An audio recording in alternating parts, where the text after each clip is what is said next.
Hello everyone, welcome to CGTN. I'm Yang Xinwen coming to you from Singapore. Now we are at Art SG, one of the biggest contemporary art fairs in Asia. And today our conversation is When Classics Inspire, looking at how historical aesthetics continue to inspire contemporary art, education, and global cultural conversations. And we are very honored to be joined by four distinguished guests here. Magnus Renfrew, co-founder of Art SG. Welcome. And Mrs. Tan-Soh Wai Lan, President of Nanyang Academy of Fine Arts. And Mr. Seng Yu Jin, Director of Curatorial Research and Exhibitions at National Gallery, Singapore. Last but not least, we have Mr. Kevin Lam, Senior Curator of Chinese Art at the Asian Civilization Museum. Welcome you. Thank you so much for joining us. Well, first, I'd like to start with how people encounter culture today. You know, a lot of audiences, they discover traditional culture through textbooks today. Not through textbooks today, but through exhibitions and digital platforms. Sometimes even before they see an object displaying. So I really want to ask, so how do you think digital storytelling can create the same emotional depth as the original objects? So probably I want to start with Kevin and Eugene, maybe from a museum perspective. Well, I think digital exhibitions are so important today. We are in a situation whereby exhibitions as a format are constantly evolving. From physical exhibitions, and also we have digital exhibitions. And I think one of the strengths of digital exhibitions is in the power of storytelling, which is really the foundation of curatorial practices. So curators are primarily storytellers, right? And digital exhibitions do offer a platform for us to bring together, I would say, a curator's dream in terms of how we can bring artworks from all over the world, from different museums together, which would have been so physically difficult to loan all these important artworks and artifacts into a physical exhibition, but a digital exhibition allows us to do so. Right? If you think about the philosopher Walter Benjamin, and he talked about the aura of the original, of course, digital exhibitions do not have that aura of the original because they don't have the physical artworks and artifacts on display in the digital exhibition, but they are able to bring in very powerful, compelling storytelling. For example, in China Crafted, right, in this digital exhibition, in the story of Fu Hao, they are able to bring together these artifacts that are found together with Fu Hao in her tomb, and they're able to bring it into the digital exhibition, and within the story of how these artifacts have an important part of her everyday life, right? And within a very compelling story that contemporary audiences today can relate to. I think that relatability through a compelling story narrative is the strength of digital exhibitions. Oh, thank you so much. Speaking of Fu Hao, we also have the digital exhibition, just a Fu Hao story here, launching just yesterday on CGTN website too, so you probably can take a look. And what about Kevin? I perfectly agree with that. I just want to add on, in addition, to bring all this work together in a virtual way, I think one of the strengths of digital platform is that we are able to focus on details that you are not going to see, even the objects in front of you. So I remember one of your exhibitions, virtual exhibitions, painted Song. Song the painted. Song the painted, yes. sorry. Thanks for correcting me. Song the painted. I watched this like a wonderful little talk by Professor Lee Song. And then he compared the two paintings collected, the same scroll, the scroll with the same theme. One collected by Xu Beihong and other by C.C. Wang. And then he was explaining how Xu Beihong's collection was superior to C.C. Wang's in terms of brushstroke, in terms of the depictions of objects. And it is only possible when you actually focus and blow both of them to an extent that you can actually compare, see how something is so well represented in one and not as good as in the other. So I think that's another thing that we appreciate of all these digital platforms. Although the digital ones, the digital copies, they don't have that aura. But I think nowadays, especially for museum people, I think they are indispensable. Thank you so much. And what about Mrs. Tan from a art education and practice perspective? Yeah. How do you see the balance between physical works and digital storytelling today? Yeah. So I think to me as an educator, I feel that both the physical and the digital are just as important. Yeah. I think we heard from our two esteemed speakers that the digital form can actually extend the thinking. It can help with very layered kind of narratives that maybe just a physical object is not able to, and it can also extend the access. Whereby there are people who may not be able to be physically present, and now they can get to enjoy all this wonderful exhibition. So I think that is the beauty of the digital aspect. But like I say, the physical object is still important. And if we talk about beyond, visual arts, other art forms, other storytelling, whether it's dance, performances and all that, I think that embodied experience of being present, actually is a very deep engagement that is important. And even an object, of course some we will not be able to physically touch, we'll be able to compare, digitally, but being able to be, inspired and awed by the physical object, I think is something that we want our students to continue to have.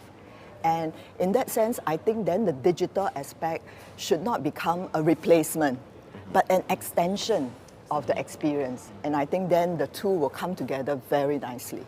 Yeah. Thank you so much. So instead of just physical objects and digital exhibit, at ArtSG, Magnus, I noticed there are so many different forms of art presented here, performances, installations, platforms. So in your opinion, how do you think these different art forms can also create emotional resonance beyond just traditional canvas here?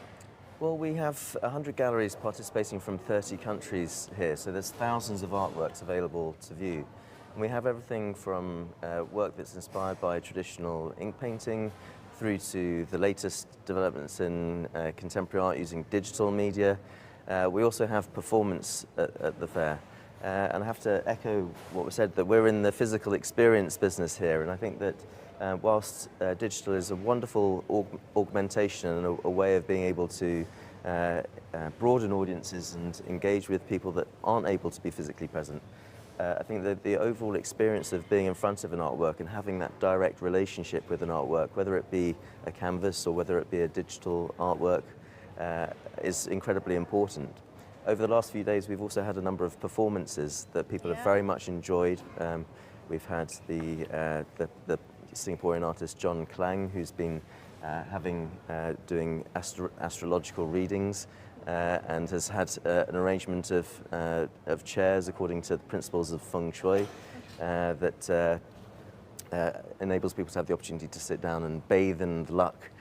So we'd encourage you to come and experience that over the weekend. But I think that there's such a variety of different media that are now employed by artists, and really since the 1960s, it's been very cross-disciplinary. So there's not the same traditional classical distinctions that there used to be between painting and sculpture and so on. A lot of artists are working across categories now. All right, thank you so much. So we've talked about how art is presented today, physically, digitally, and so many different forms. Now let's move on to what is being presented. So in the context of such a global contemporary art fair like ArtSG, how do you think the Chinese aesthetics are being presented this year? I'm still going to start with the museum people, Kevin and Yu Jin.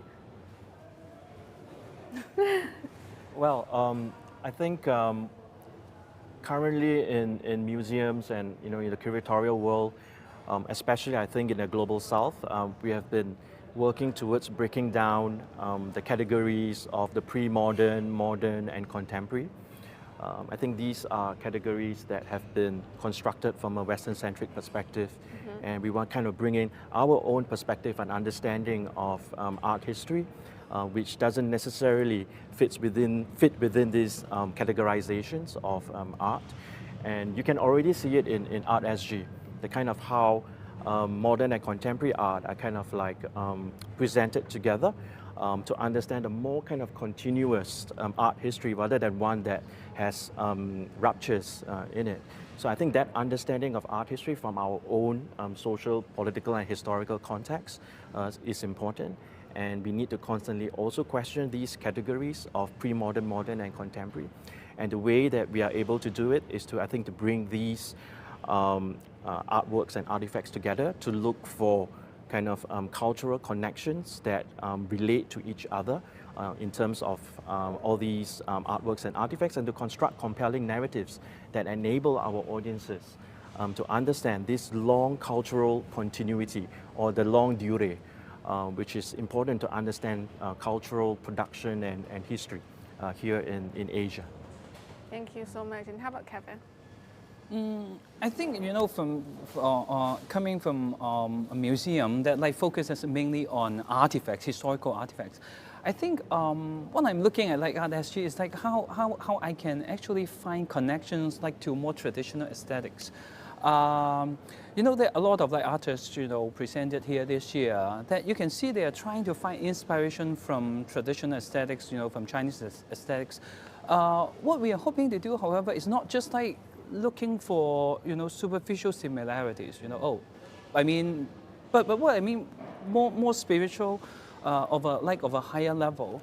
I remember like when I was back in Hong Kong, I worked with an artist who was trying to reinterpret calligraphy through a dynamic installation, which I think, I mean, although in terms of like format, it is nothing like what you see in a real scroll, but I think that can actually get a lot of like attention and also get to the core of this spirit of a particular art form. So I hope, I mean, this is like something from my perspective, is like what how I look at this kind of international contemporary art event. Thank you so much. And Mrs. Tan, I know NAFA, the Nanyang Academy of Fine Arts, has a very long history of bridging the Eastern and Western cultures. So in your opinion, how do you see Chinese aesthetics, especially among young artists and audiences? Yeah, I feel that there is this very youthful quality that is emerging, I think, as we engage with Chinese aesthetics. And I think really want to commend, you know, CGTN with your art series. I think this is what, you know, the sense that a lot of us are getting, you know, that the tradition is very important, and that's the foundation that gives us the sense of identity, who we are. But that reinterpretation, you know, of this traditional art forms and so on into a new kind of expression. You know, I was just thinking about some of the works that I see from my students, right? Being inspired by the very strong tradition, you know, with NAFA's heritage. We are now 80s, coming to 88 years old. That tradition, that very, very steep kind of techniques that they have learned, including like Chinese ink and all that. But I see them in new expressions. Like, you know, I have an alumnus, she's called Ki. She would use, you know, the rice grains, you know, Chinese ink, drawing the rice grains as a motif, you know, in a very new contemporary kind of expression. So I see that in, you know, at Art SG, all these traditions, but yet, you know, expressed in very contemporary and very interesting, new ways. And I think that's really very exciting. So you were saying, I'm really curious, you were saying he uses she uses the a Chinese ink technique, but expressed in a very contemporary way. Yeah. She was drawing rice? No, using the rice grain as an element. Art form, yeah. And you know, her piece of work will be actually made up of all the rice grains. Wow. Yeah. I wish I had brought, you know, like, you know, her work, but you can I'm go. definitely going to check it out later. Yes, yeah. And Magnus, so here as a co-founder at Art SG, how do you see the galleries and artists here are embracing or engaging with the Chinese traditional arts with contemporary way here? Yeah, well, we've got a range of galleries that are embracing with Chinese traditional culture and, as you say, reinterpreting things in new ways. We have examples by artists who are making work in the sort of 1940s, 50s and 60s in Paris, for example. So we have Zhao Wuqi and Judah Chun, who were really, they were using ink techniques, but actually using oil paint. It was actually very revolutionary at that time to be merging Eastern culture and absorbing that into a kind of Western influenced abstraction, creating something completely unique. So we have examples by those artists at Waddington Cousteau and at Thaddeus Ropac, who are both European galleries, the spaces in London and Salzburg, respectively. And so I think that's one aspect of things. But then we have sort of a later period. We have galleries such as Alisand Fine Arts and Ink Studio, who are showcasing a range of work from artists who've been active in the 60s and 70s, like Loy Shou Kwan from Hong Kong and Irene Cho. So there are these. There's a great sort of historical context there, but then in addition we have works that employ installation techniques. So we have works by an artist, Bing Yi, upstairs that you mentioned earlier, but we have a wonderful installation that's being presented by Ink Studio that's about 5 meters tall, Oh, that's hanging really scrolls. impressive. It's huge there. And it's Yeah. like all the recording, all the documentary of like how she did the work. I That's think right. that is very, very impressive. Yeah, and influenced by Song Dynasty painting as well. And so there's a real presence here of that kind of material. It's really fascinating to see how, you know, Chinese arts, Chinese aesthetics, it's not just being shown, they're also being reinterpreted in modern ways. So I'm going to ask Mr. Lam, as a senior researcher on Chinese arts across a broader Asian context, how do you approach presenting Chinese objects or aesthetics in the modern way? I would say that's just my personal opinion. You know how I tackle things, how I do things. I would try not to start to look at it as something Chinese or to define it so quickly. I mean, I would say for example, like from our museum, we have the Tang Shipwreck Gallery. I mean, it was like we called it the Tang Shipwreck. I mean, so it was produced in China. Mm-hmm. But when you actually go into a gallery, you can find a lot of objects. You know, if I don't tell you, it's like quite hard to tell where it was actually made, because it included so many like non-Chinese, nowadays what we call non-Chinese influences, non-Chinese elements. So I would say, especially coming from like a more historical perspective, I would say, I mean these boundaries that we now set, Chinese or European, I mean these are in fact quite fluid, or in some cases even non-existent. Back then, maybe like 200 or 300 years ago, I mean, people were not that really aware of that or not conscious of that. Oh, I am Chinese. I mean, so I am doing something in a particular way. So I would say when I start approaching, no matter object or a text, or whatever, or any kind of historical material, I would try first, not to so quickly define, okay, this is Chinese and how I'm going to pull that or tease that Chinese thing out from it.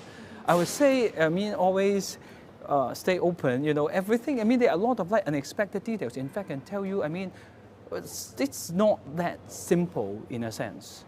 I mean, even another example, I remember when I was a student, I saw a very big Dong Jiqiang in Cleveland. I mean, Dong Jiqiang is himself a Chinese artist, a Chinese master, one of the most important masters. But then one thing is that, that great painting was painted on a paper made in Korea. And that piece of paper was in fact with the ambassador from Korea to the Chinese court. And then somehow Dong Jiqiang got that paper. And then so all these like different cultural elements, in fact, they mixed it in a way that you don't expect. So I would say, yeah, so I mean, this still in Cleveland. It's like one of the masterpieces, in the collection. So I would say, I mean, I would try to not to so swiftly define something as Chinese, or I mean, a particular manner. Like, to stay as open as possible. Yeah. That's impressive how these artworks actually speak across borders, across nations. And I want to ask Mr. Yu Jin. So when traditional aesthetics are being shown in contemporary exhibitions, how do you think what can curators do to help audiences see them as living and evolving not just distant or fixed or so far away.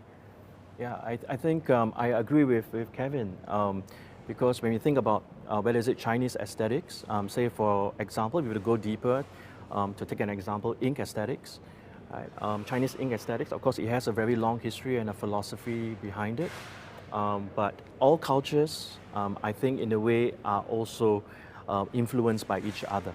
So there's always this mixing, as what Kevin said.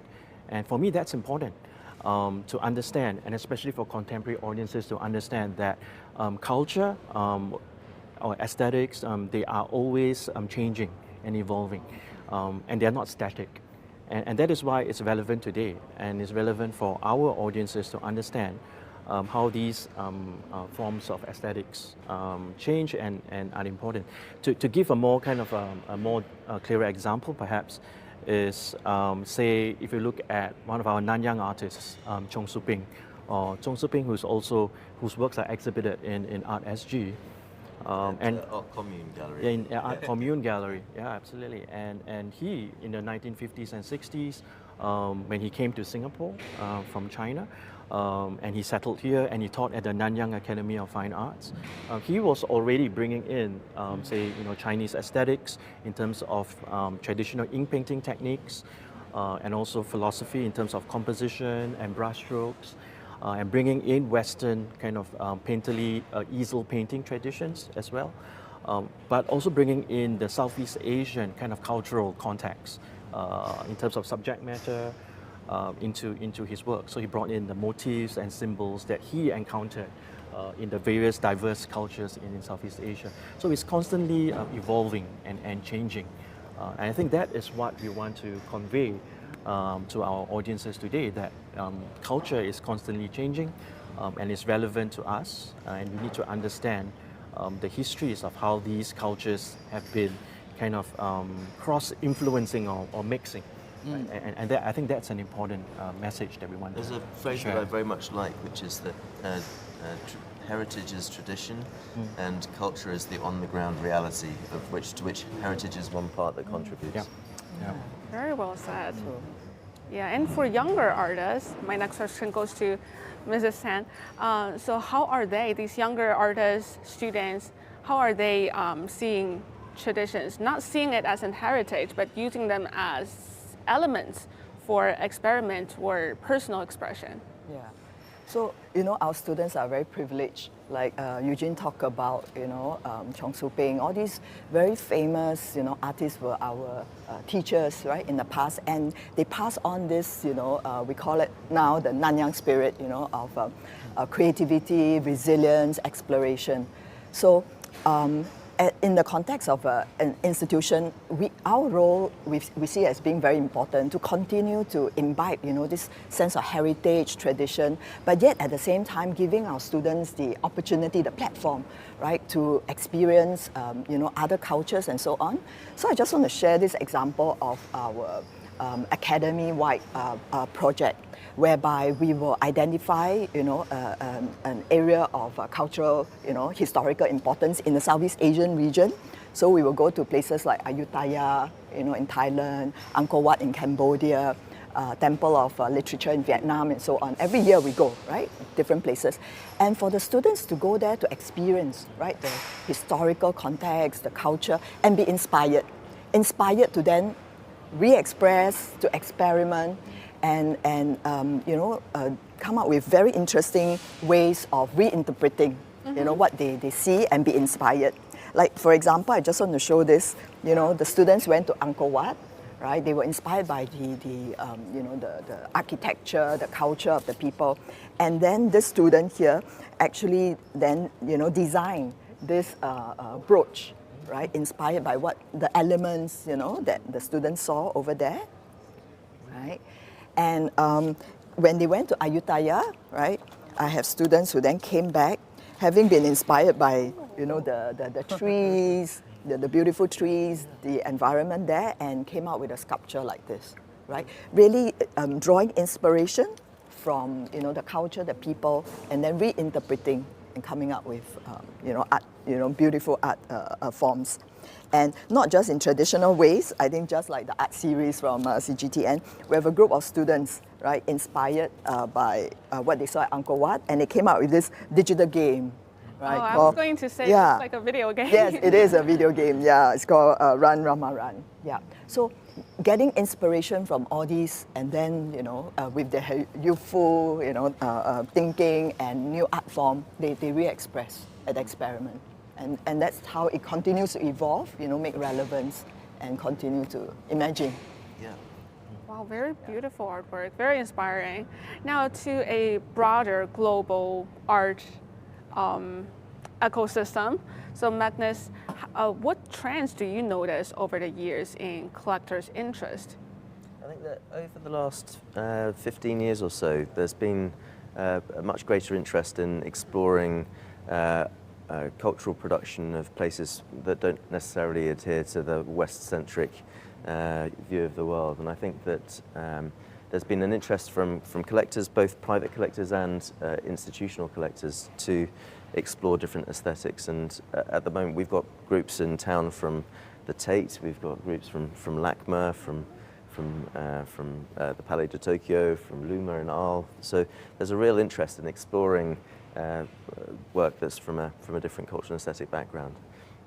Sort of our aspiration here in Singapore has been to be a conduit in both directions. We want to provide collectors from Singapore and from Southeast Asia and from China to have the opportunity to see leading works by leading artists from Europe and the United States, but also from Africa, from New Zealand. We've got a huge variety of work here. But also we want to provide a platform for art from Asia and from Southeast Asia and South Asia to get a much greater global attention. And things are shifting in that direction. Yeah, can you share some more examples? How does that change how the art fairs like Art SG is going to position Asian aesthetics on the global stage? Well, I think that through the fair we're able to put the spotlight on the great things that are happening in the city at any particular moment. And I think this year everybody's really put their best foot forward in showcasing private initiatives. The museums have got great shows on and so on. So I think the fair can play a real role in helping to help to get people excited and energized and create a focal point and a moment on the calendar where everybody can come together. So I think there's a big role that we have to play in the future. But what's great is that people are paying attention, and to have institutions coming and engaging with art from outside of their own natural sphere is something that I think is going to have lasting impact. I'm thrilled, for example, that Tate have shared that they're going to be organising a show of ink art in the next year or so. So things are definitely shifting. Wow, that's interesting to see how market attention and the institutional interest can change, can shape what we see and how we see it.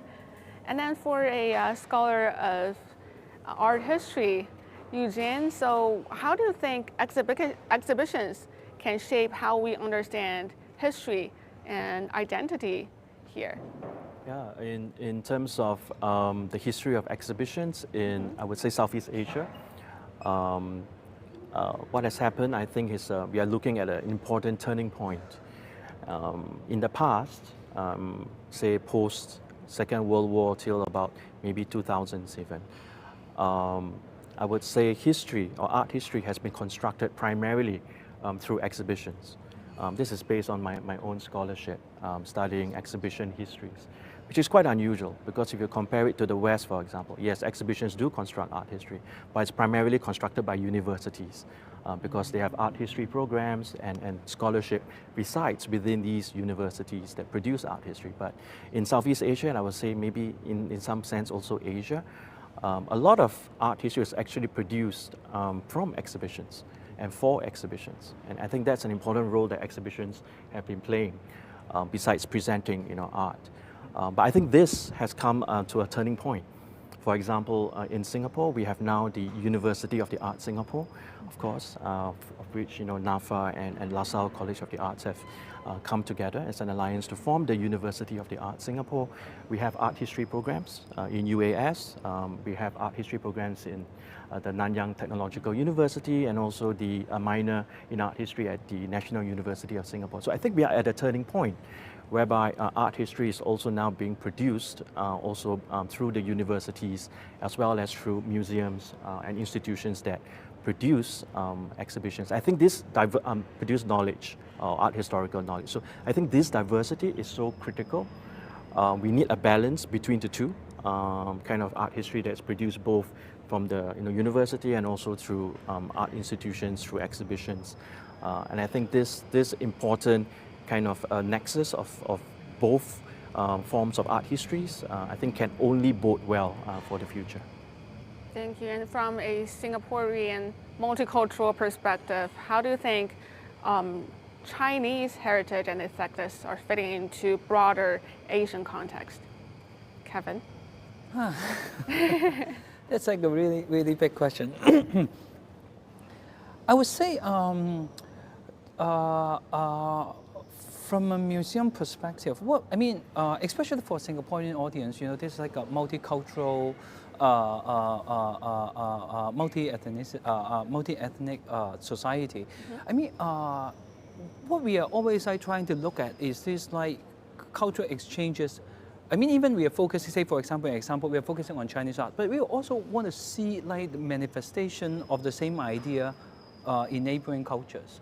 So that is the approach that we try to take, and it's like also somehow echoing, what we discussed earlier. We try not to.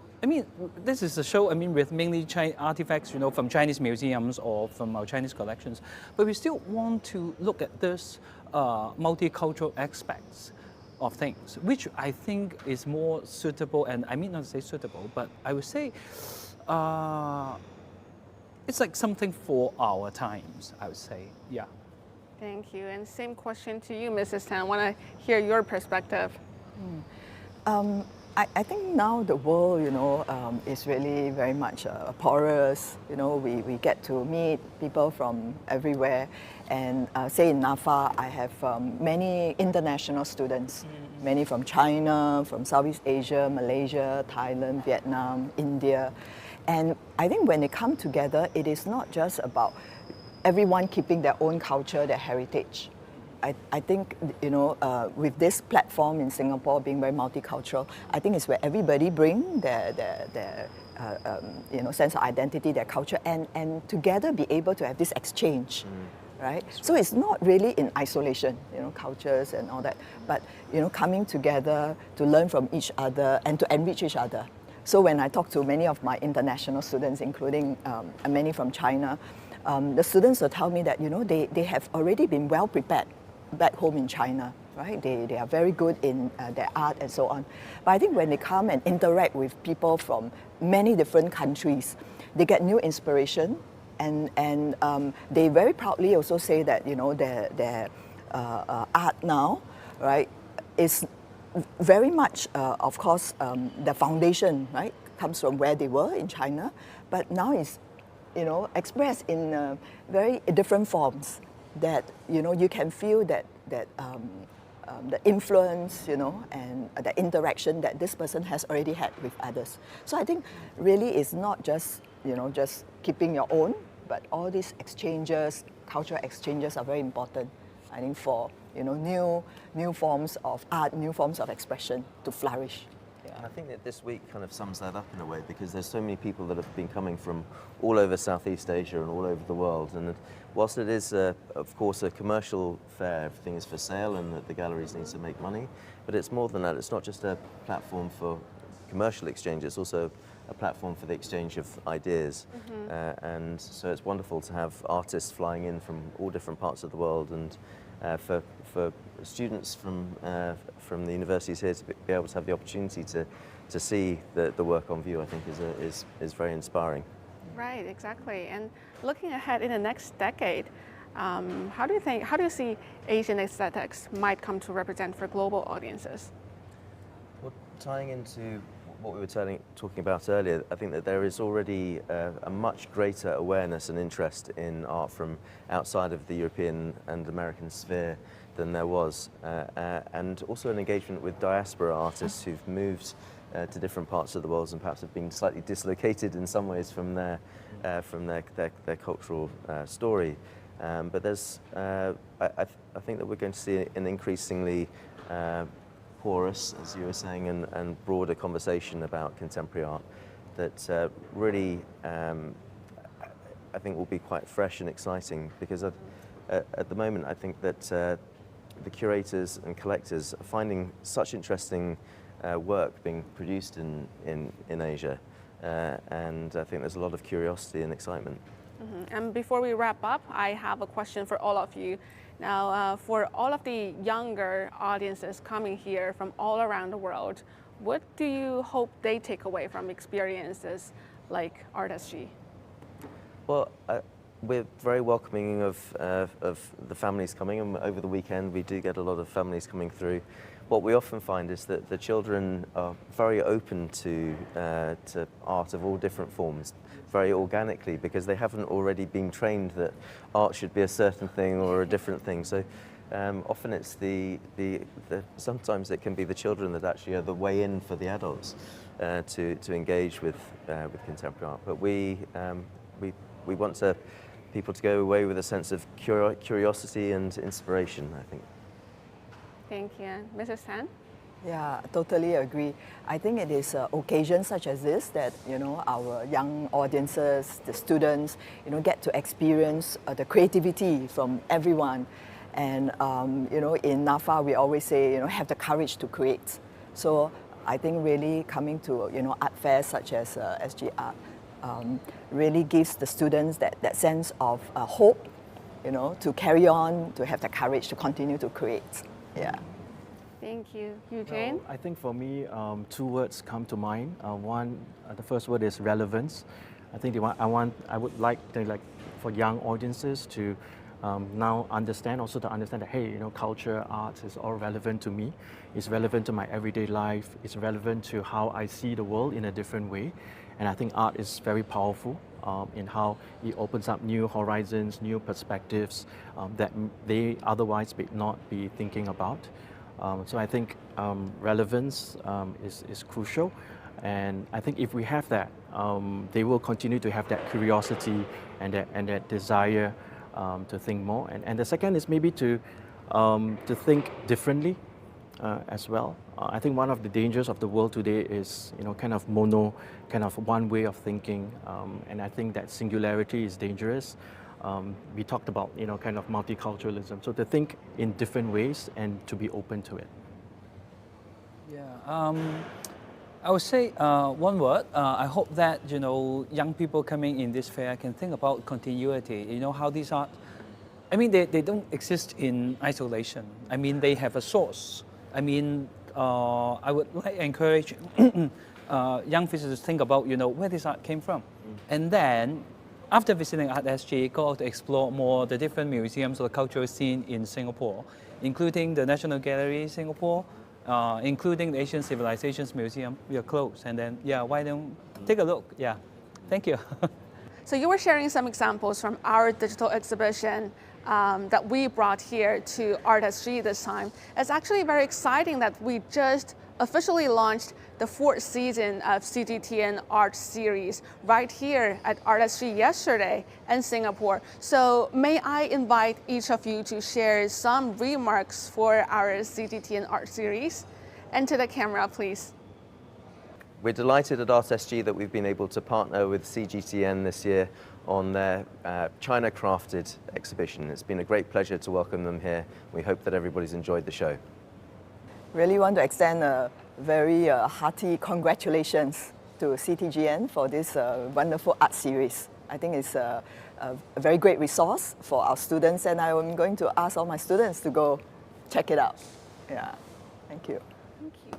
Well, I'd like to congratulate the wonderful team at CGTN for bringing China Crafted to us and really creating this digital exhibition that will be so accessible to a broad range of audiences and diverse publics who will be able to kind of benefit from having access to all this knowledge, and also to look at all these different artifacts, and also told in a very compelling way in terms of the storytelling.